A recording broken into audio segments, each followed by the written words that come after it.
আজকের গল্পটা শুরু হচ্ছে একটা পারিবারিক ট্র্যাজেডি দিয়ে। এক বোনের রহস্যজনক মৃত্যু।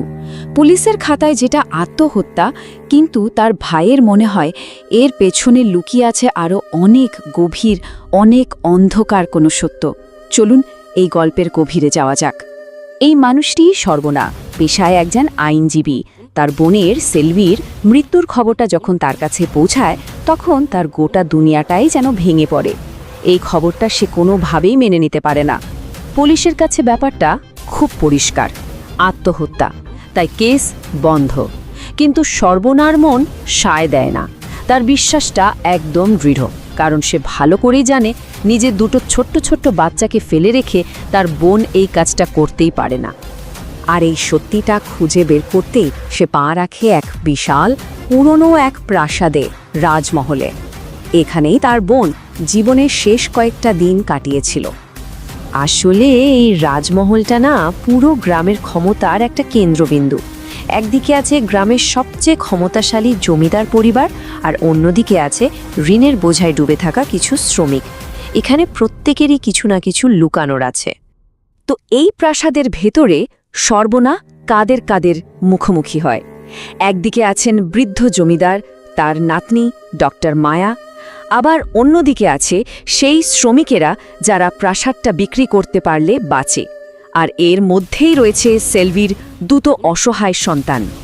সর্বনা যখন গ্রামের লোকদের সাথে কথা বলতে শুরু করে, তখন এমন একটা পুরনো লোককথা উঠে আসে যেটা পুরো তদন্তের মোড়টাই ঘুরিয়ে দেয়। প্রশ্নটা আর কে খুন করেছে থাকে না, হয়ে যায় কি খুন করেছে। আর এখানেই গল্পটা একটা সাংঘাতিক মোড় নেয়।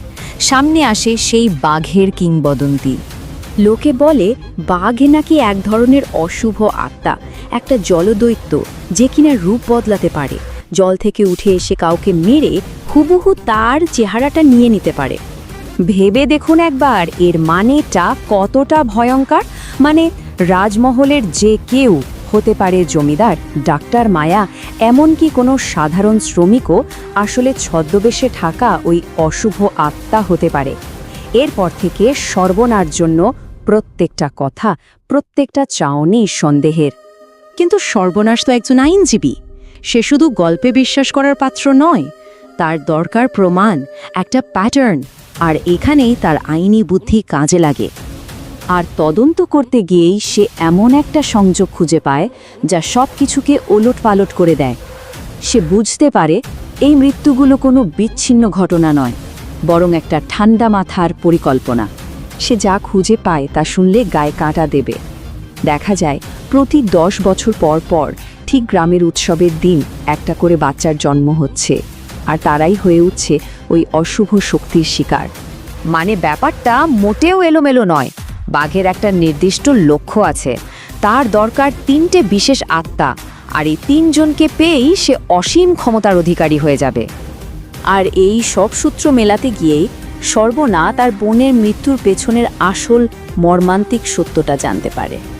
আসল ঘটনা হলো সেলভি হতাশায় আত্মহত্যা করেনি, বরং সেই অশুভ শক্তির বিরুদ্ধে রুখে দাঁড়ানো প্রথম মানুষটাই ছিল সে। যখন সেলভি বুঝতে পারে যে সে পুরোপুরি আটকা পড়ে গেছে, তখন সে এমন একটা সিদ্ধান্ত নেয় যা একজন মাই নিতে পারে।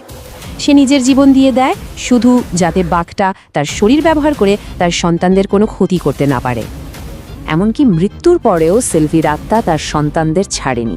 একটা সুরক্ষা কবচ হয়ে সে ওই প্রাসাদেই থেকে যায় তার মেয়েকে বাঁচানোর জন্য। তার ভালোবাসায় যেন একটা অদৃশ্য দেওয়াল তুলে দিয়েছিল, যা ওই অশুভ শক্তি টপকাতে পারছিল না।